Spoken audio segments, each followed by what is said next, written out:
Hello Internet, Reptilian Cow here from Prologue Gaming, and here's the prologue to my Let's Play for Divinity, Original Sin.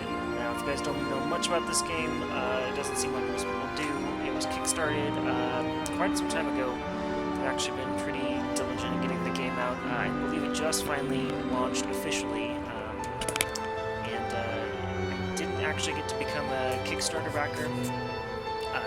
Mainly because I didn't know it existed at the time. But what I have since done is I did purchase the early access on Steam, so I've played some earlier builds.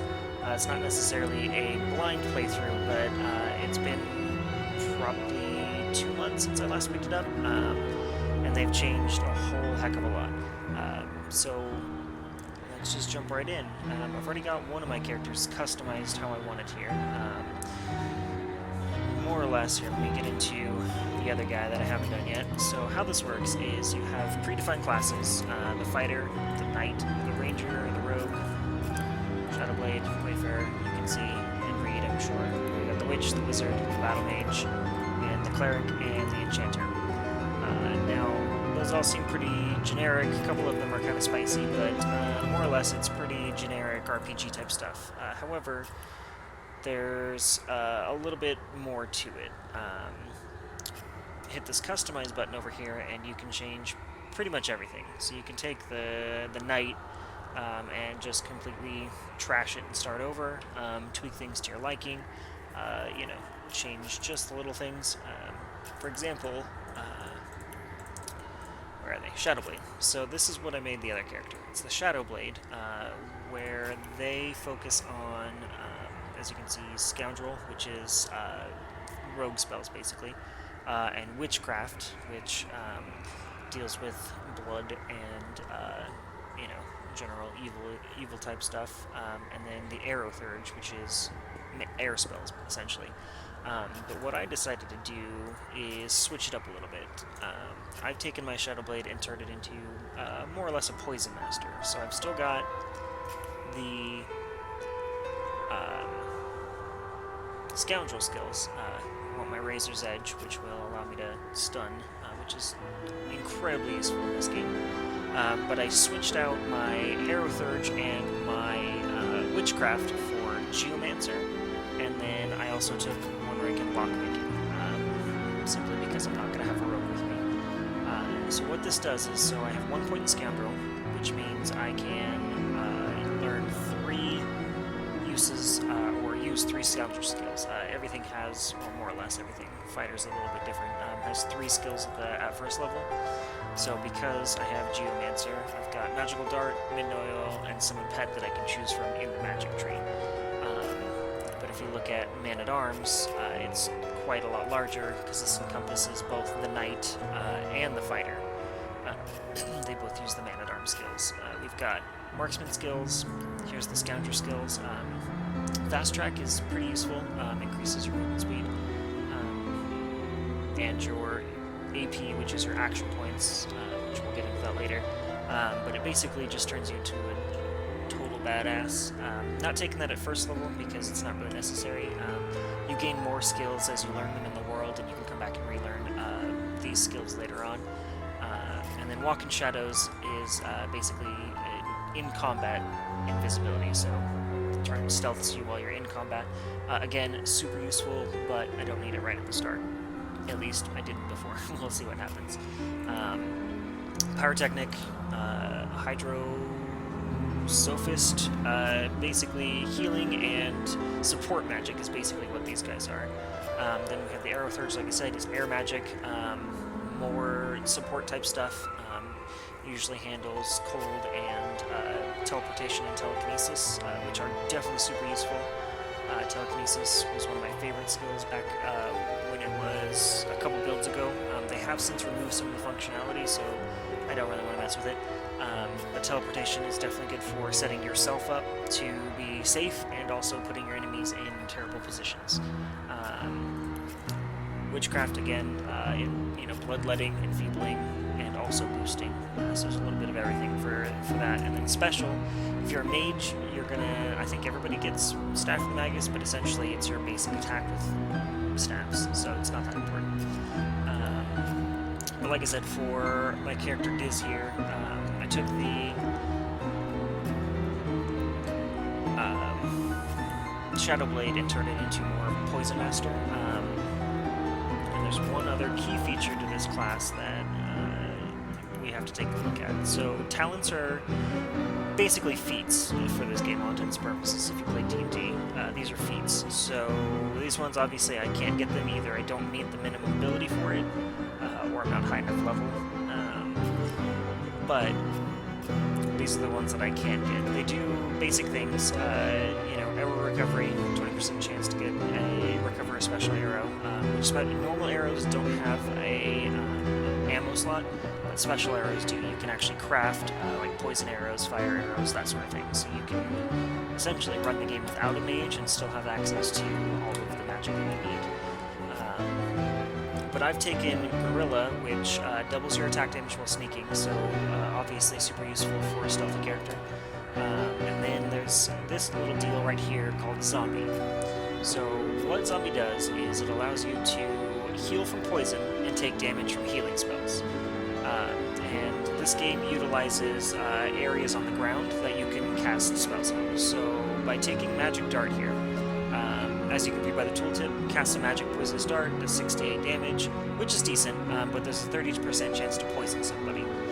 However, if you look a little bit lower, it says, so you've got your success rate, your saving throws, your penalty, cooldown, and then can target terrain to create and lose a surface. So when you create surfaces, you put that element on the ground, so if you stand in it, something bad happens. If you put water down and then hit them with lightning, they'll get stunned. If you put oil down, which can be summoned by this, you can throw that on the ground and it slows them down, but you can also set it on fire to deal additional damage later. So what I can do is actually throw a poison splat down under myself, so if anybody comes into melee range, I'm actually continuously healing, and they're taking damage while they're fighting me, which could turn out horribly, or it could turn out super useful. We'll see. I've never tested this build because when I was playing before, you couldn't modify the starting spells. You could change all the skills you wanted, you can change all your ability points, but you were never able to actually modify the spells, so this is all brand new territory for me. So, got her all customized out now for the dude here, which, to be honest, you can change her to a female too if you want. But there's a lot of interesting character flavor that you can have. I think, well, I definitely need some kind of tank or some kind of fighter to absorb the damage. The base fighter is really good at being right in the middle. So they can carry a shield. They start with steel specialization, so you get extra bonus for boost to your blocking.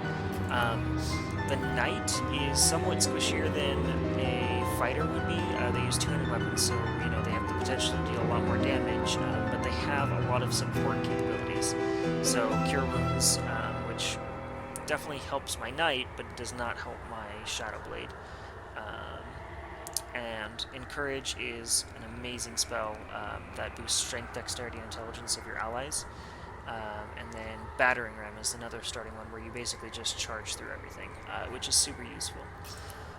But here's the kicker. Since the fighter, I think, is more well-rounded, and, you know, doesn't put 3 points into strength, Perception is certainly useful, but I probably will switch something out here for it. But what you can do is I can take my fighter here, and you want to pay attention to the talents. So Precious, every time you hit, your gear has a 50% chance to not lose durability. Durability is super important. You can craft and repair your own weapons. So being a fighter and using your weapons constantly, this is definitely a good thing to have.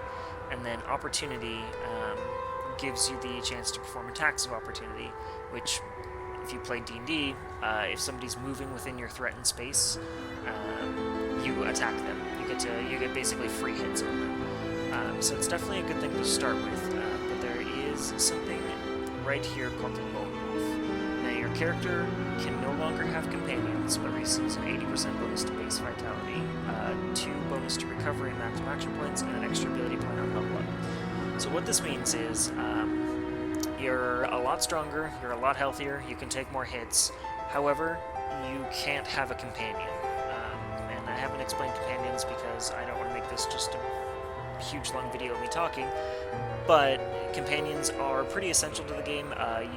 Both your characters get one companion and up to one summon apiece as well. So you can technically have up to 6 characters, but it's not necessarily going to happen. I think actually you can do more than that because your companions can also have summons. It gets, pretty complex as you go up. Summons are typically temporary, whereas companions are permanent, and they can dramatically make the game easier for you. This game is meant to be hard, it's meant to be hardcore, it's built on old school rules. They had every intent in keeping it that way. What I'm going to do is I'm going to take 1 away from perception here and boost it into strength so that I don't get a penalty for my abilities here. So like I said, battering ram, super useful. Charge through and hit enemies in a line. Dust Devil is also super useful. It's like a whirlwind attack, hits everybody around you. And then there's melee power stance. I'm not sure I want to use it. What it does is it gives you plus 25% damage, but you take a penalty to hit, and everything costs an extra action point. Now, I can always get that leader, so what I think I want to do, since I can have up to 3 because of my abilities, is I think I want to switch it out for Encourage, since Crushing Fist is a knockdown status, but I have my rogue who can stun. And I don't need, to stack so many stuns at the beginning. I think I want to grab Encourage, which basically just makes the party a whole lot stronger. And I already have battering ram, so if something happens, I can dash to them rather than burning action points on walking. So let's get to it. Now there is AI, because your main characters can actually disagree. So if you, during and throughout the game, there are options for conversations to choose one thing or the other, be good, be evil, be an asshole, be nice, and your characters can actually have conflicting values, which is really cool, and it actually plays really heavily into the multiplayer as well. But your characters can play essentially what's rock, paper, scissors to see who actually gets to have that talk. So if you have no AI set, basically you have full control over both of them, but you can also have a loyal companion who will basically just do whatever you say and follow along, so you don't have to micromanage another personality. You can also set random, which I don't see the point in that. But there's also one for... I don't have it anymore. Okay, anyway. I choose no AI just because I don't think I need it. I think I want to take this guy and see what else we got for here. It's not that big a deal, but I think customization is fun. This guy looks douchey enough. What do you guys think? Let's take Roderick. We'll call him Joe. And let's get this show. In the days of old, the sorcerers of Rivellon cured the sick and healed the wounded through a great power called Source. But a terrible darkness invaded the land, and Source was forever tainted. The sorcerers who once healed now only destroy, and madness has overtaken them. A few brave Source hunters are all that stand between Rivellon and the dark power that threatens to destroy it. Wherever Source appears, hunters follow.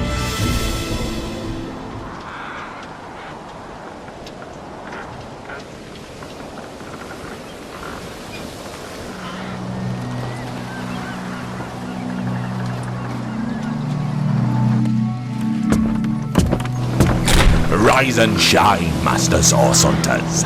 The captain wants you up on deck. Hear them gulls? Means we're close to shore. I don't envy you going there, Master Source Hunters. City's full of undead, hungry and out for blood. But you're supposed to investigate that murder, ain't you? They say it's Source that did the Counselor in. Source in a city like Sicil. Nowhere's safe anymore. Here they are, Captain Sir. God's blessings on you, hunters. You'll be happy to hear we've reached Sicil. But there's trouble offshore, so we'll have to sail in carefully. Here, have a look.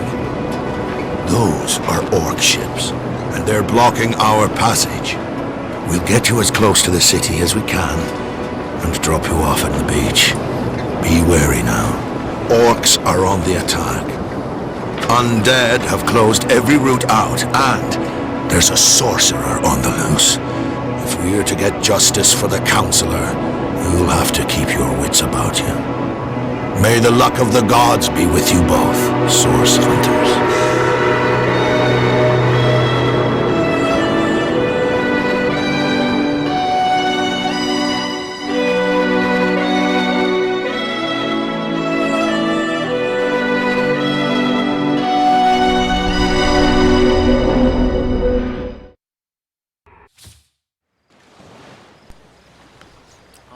So that gave us the general breakdown of the story where we start.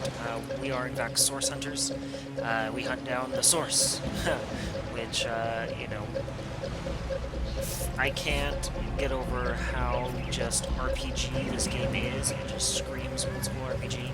I don't know if you guys are a fan of the original Divinity series. I've only recently started playing them.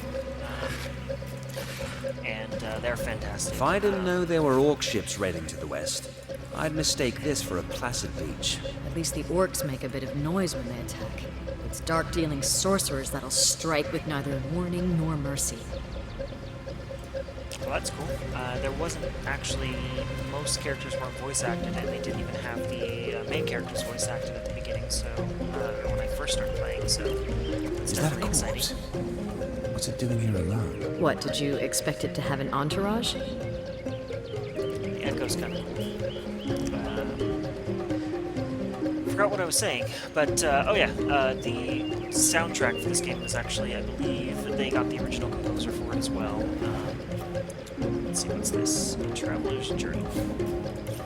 And also, each character has their own inventory, so whoever leaves the corpse gets it. So there's a history of the source hunters if you care. I don't know where I got those, but...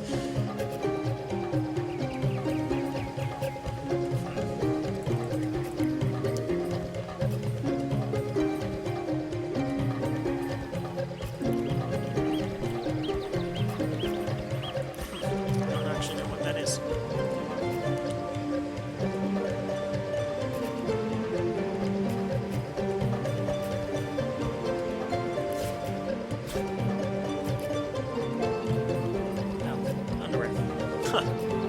Alright then. And a knife.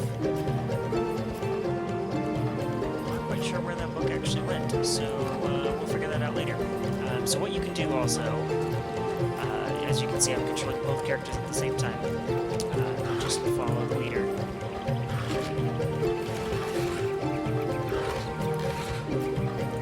But what you can do is actually break them apart. So if you break the chain, then your characters can act independently. So when I'm sneaking around with my poison hunter here, I can stay somewhere else with my fighter and you know, draw their attention, or you know, just kind of hang out and wait for my rogue to do the dirty work. Curses upon them, source hunters! Secure the stone! I'll deal with these rats. Goddess be with you, Master!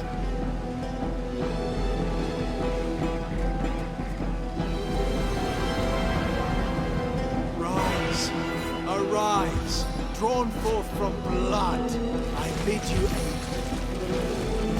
And he summons some skeletons. Alright, so, if you noticed, I was running around all, you know, awesome-like, but now, once we get into combat, it's turn-based. So you have action points, you have distances you can move, distance your attacks are, and as you can see, now it's my turn. So first thing I'm going to do is I'm going to summon my spider. Now they last a set number of rounds or a set number of time outside of combat, but they're good for distraction.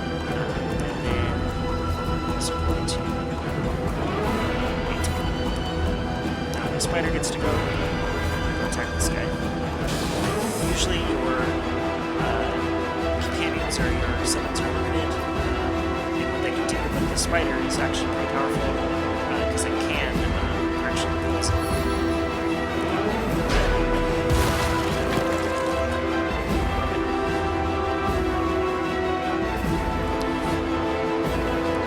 Plate armor and stuff like that. Way to get. You can get flank as well as it's a flank.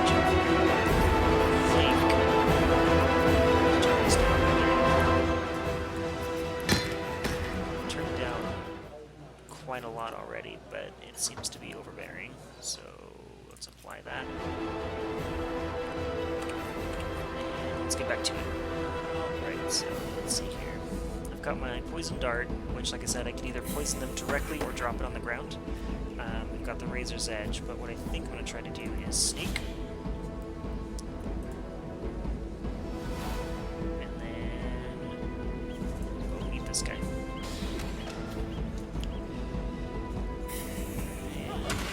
Alright, so I guess I didn't really need to sneak, but that's cool. They changed the sneak Their leader animation. said something about escaping with a stone. Stolen from this dungeon, I imagine. Can we get inside? I mean, as you can see, there's a timer on the summon here, and it's attached to the person who summoned it. And there it goes. Alright, so stealth can be used inside of combat and out of combat. If you stealth out of combat, you can sneak up on your enemies and do sneak attacks and that sort of thing before combat even starts, so you can give yourself quite a big advantage. But you walk slower, and I don't really need to be sneaking right now. I thought those guys would be a lot tougher. So this is the tutorial dungeon. If I recall, there is actually some pretty useful loot in here. See if it's locked. You can break it open or control click it to attack it. Or what we can do is search for a key. I don't know if I'm gonna like all the talking.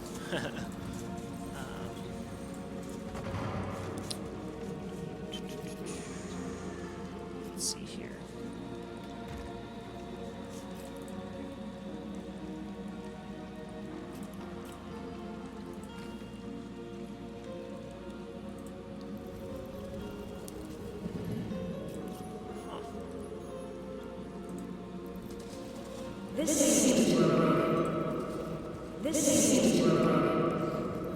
Well, before,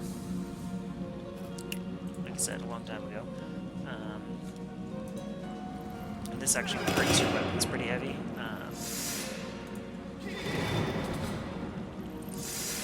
But you can break it open, and I probably broke everything. Oh, nope, knockdown arrow. So, like I said, arrows are, special arrows anyway, are finite.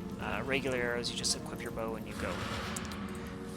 This is another cool thing. You can actually move objects out of your way or into the enemy's way. And depending on your strength, you can move bigger and bigger things. So what we have, a stunning arrow, which is definitely useful, and a healing potion, which is also useful. Just like every other RPG, you want to open everything you can.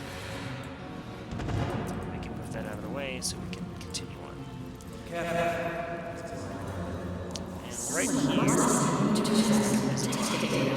so what we can do is either drop a barrel on him, or since Diz here actually has a bow, we can equip that, and then we can actually attack that. And as you can see, it lights things on fire, does some damage. It's not necessarily a good thing to walk into. And this is one of those splats on the ground. If you walk into it, you do burn, so try to avoid that. I don't even know if I can loot that. Totally can, but it's useless.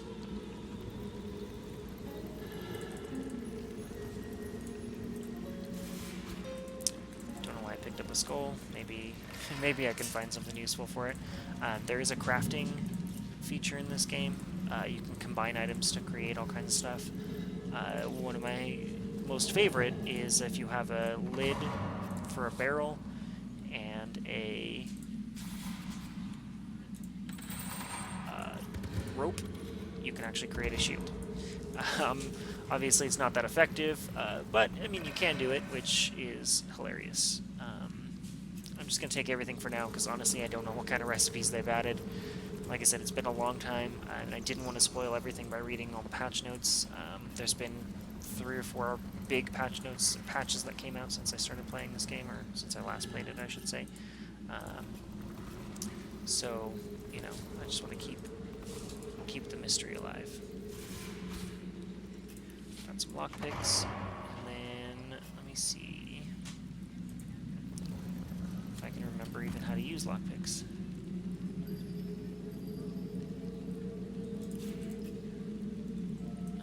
I think what I can do is drop this onto my bar, and then lockpick. Yep, that'll do it. And bam. Get some fire arrows. And this is why lockpicking is useful. I've always heard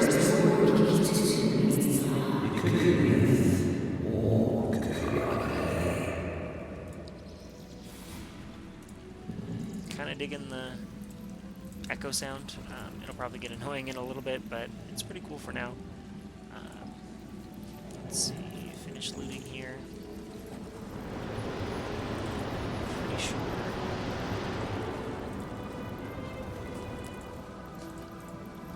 This is what I need. Old parchment. Take.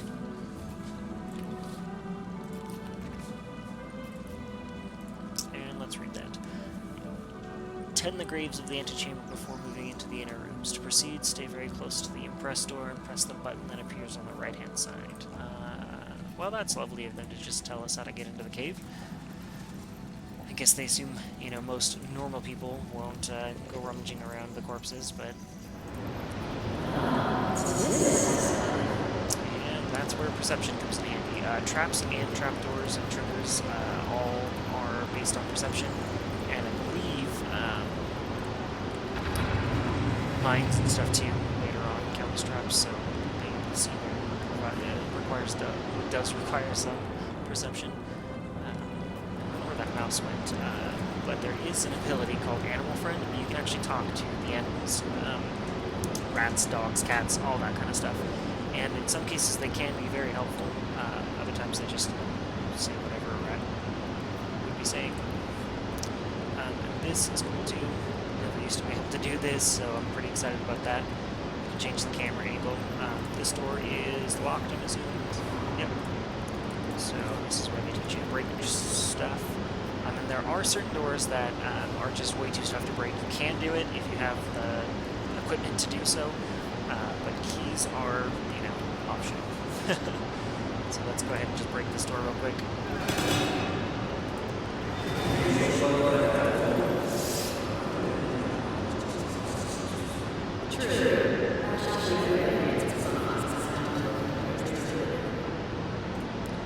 And I guess I could have waited for them to say it. It's been a while and they never voiced it, so that's fine.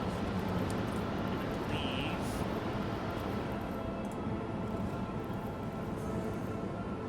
No, nothing. Alright. That's probably a good idea. Let's quick save.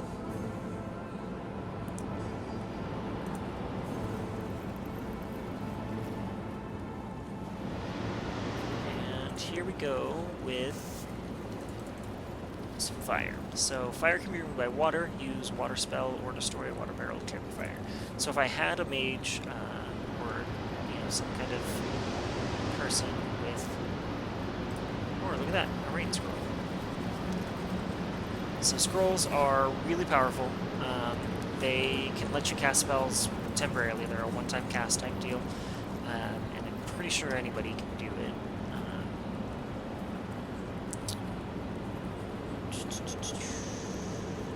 It doesn't say there's any restrictions. However, if you use it in combat, you use more action points based on your own skill level, so this would probably cost a lot more if I was in combat. Since I'm out of combat, you know, I'm stressed, so to speak, I get to do whatever I want. So I can actually cast this rain spell clear the fire stance. This comes into play a lot later on. Enemies will alter the terrain, you'll alter your own terrain to hopefully work into your advantage. But what you can also do in this scenario, if you don't get that scroll, is you can actually just break the water barrels and water spills onto the ground, and that will also cancel out the fire effect.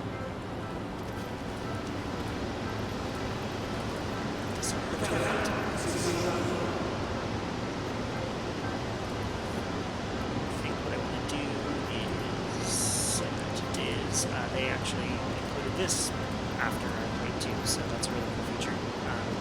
You used to have to open up both inventories and drag and drop back and forth. So that's super useful. Switch characters here. Drop the toolkit.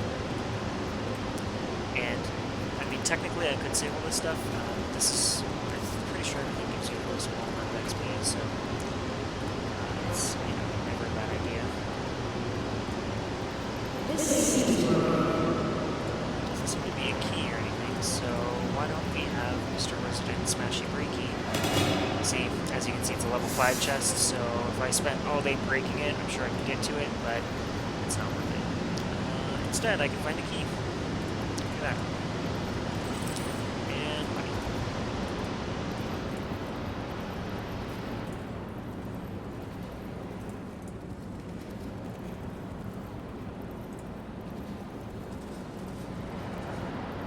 Alright, this is where it gets fun. So, you see this poison cloud here? Break the chain. So, I want to see if this actually works. So, try using fire and a poison, and it will dispel it. But, seeing as how it is here is actually a zombie, so to speak, she gets healed by poison. I want to test this out. Poison failed, and I healed 5. This is super awesome. There's nothing in there. I get a metal typical door key. Skip past all of this and actually save that fireball spell for later. Fun with is it teaches you how to craft. Now, crafting, you don't actually learn the recipes for, at least you didn't before. You actually had to know what you were doing. So you read a book manually and learned how to craft some things. Let's get these two back together. And here's some lockpicks. Never not useful.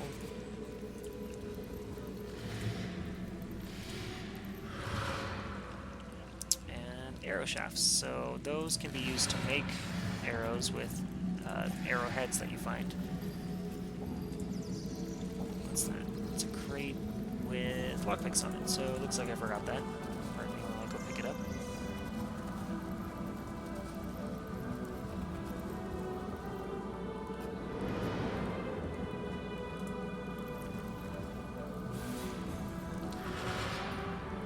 Slow down arrowhead combined with an arrow shaft to create a special arrow. So I'll take that. I don't have any skill on crafting, so more than likely I won't be able to actually make the arrow. There is quite rightfully a limitation if you don't take the skill.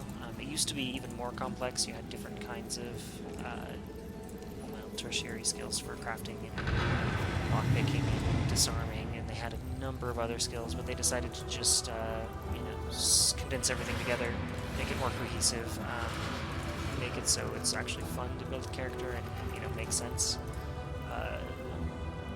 I was against it for D&D 3.5 to 4.0, but for a video game, I'm all for it.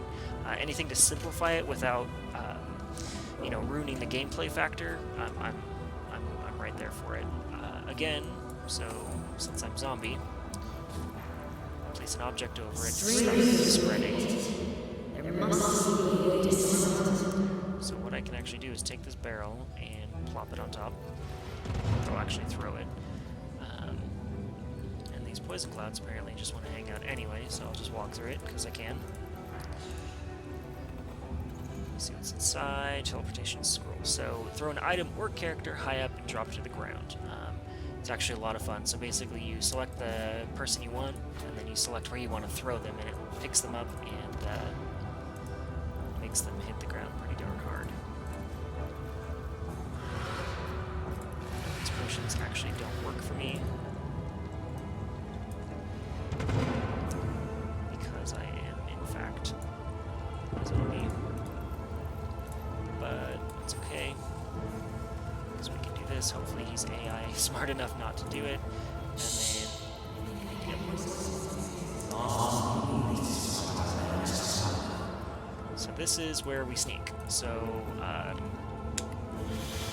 each character has their own individual sneak skill, and since this guy's not good at it, I'm going to take her by herself. And,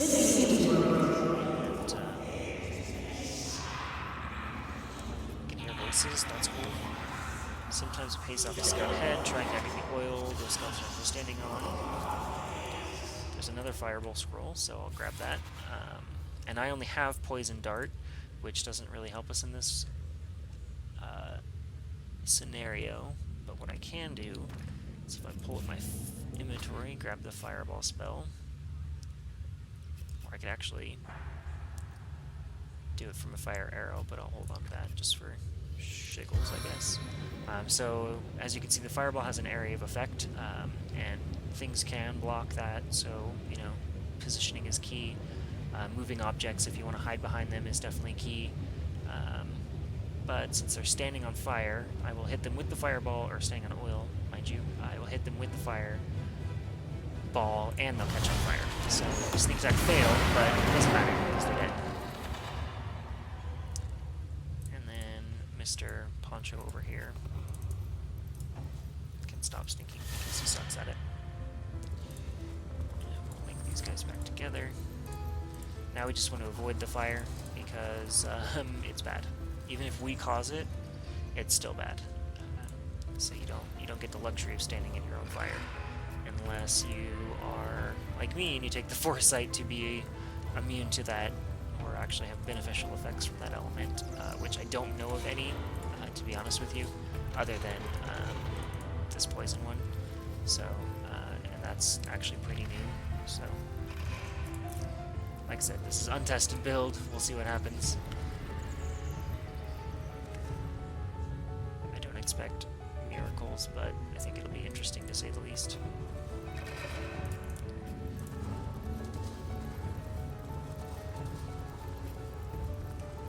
And here's some, you know, classic RPG.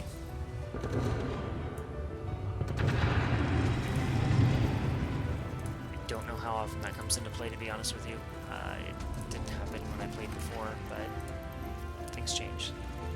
One-handed hammer, so I'm going to take this, and this, and this, and this, and this. However, I'm going to give you this. And then let's see if we can craft something. Like I said, I doubt it, because we're not at that skill level, but we'll see. We have the stunning arrow here. And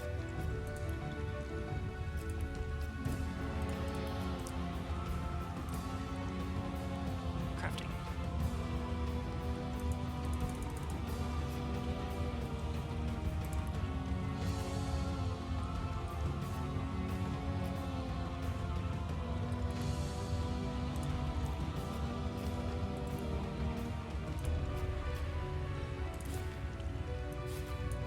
It's not even giving me the option.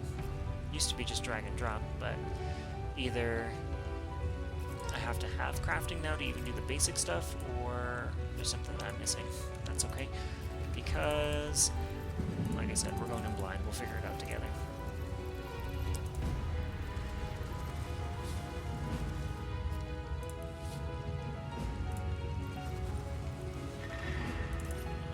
This is new. The tutorial was different last time I was here. So, I think what this wants us to do is break these guys apart so that we can learn how to do this.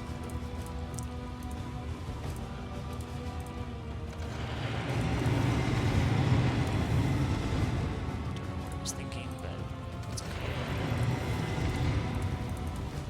And let's link them back together and let's get going.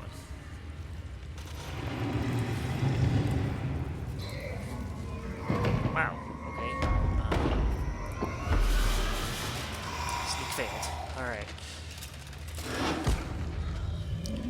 Rage. I don't know what to expect, so...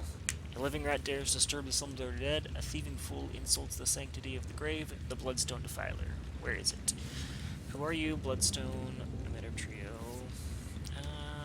Let's just, let's be honest here. Met a trio of strange robed men in the entrance. They seem to have the precious stone in their possession. Strange indeed. Robbed indeed. Your tricks will not save you from retribution. Deceiver, the Bloodstone. Deliver it now, and I may deign to end you quickly. Who are you? In life, I toiled to care for these holy grounds, and in death I protect them from the profaners and poachers. The legacy of Kaisel is mine to preserve. Her traitors are mine to destroy. Bloodstone? Whatever do you mean? I suppose you only crept amongst these sacred tombs for leisure. I suppose you had no lust for the treasure of the dead? Ha! I'll take my leave. Run if you like, Defiler. Whichever way leads you to your grave. So I get to fight him either way. He has friends. So, this will be interesting. Alright, so I'm going to summon my spider to take care of that one. Because I can. And I think it's a wise idea. And that's it for me. And I'm going to eat him. Did I seriously kill him in one shot?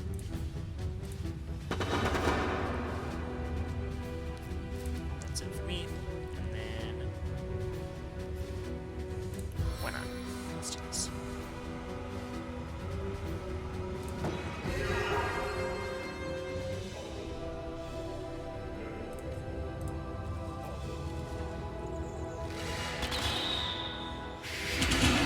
Ouch. He does hit pretty hard.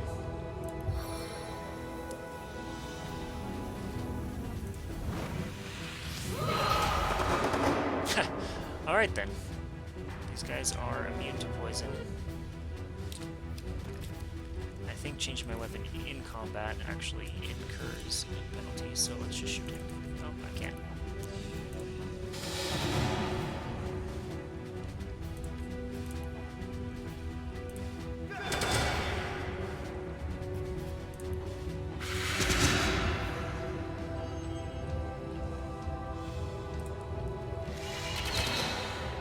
These guys are pretty weak.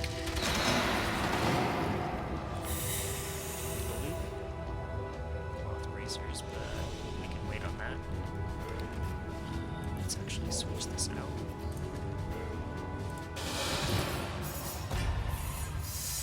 Cool.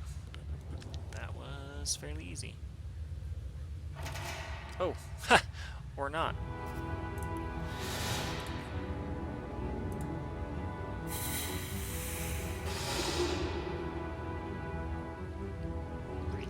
Ghost.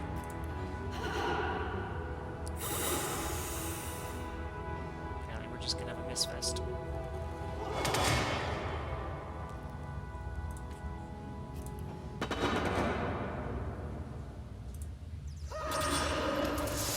Ha! And sneak attack damage because I'm that good. And there goes my spider. So that was interesting. That was new. Liked it. So we'll see what happens next. I have a feeling that this combo that I'm using is going to be...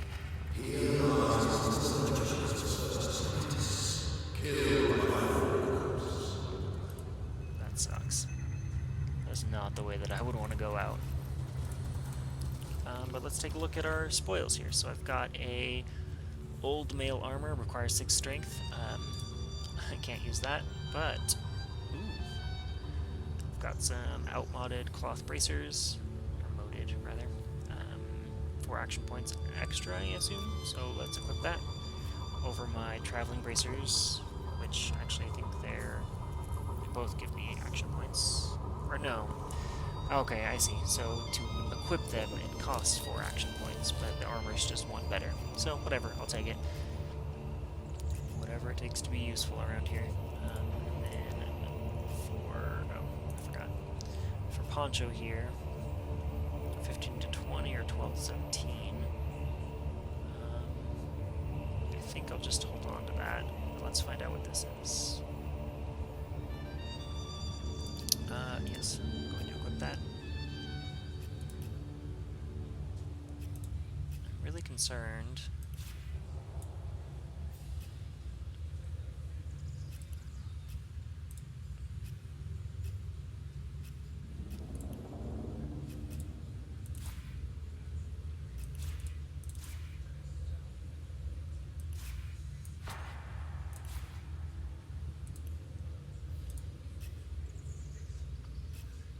Nothing's actually letting me craft. Anyway, let's keep going. Let's get out of here.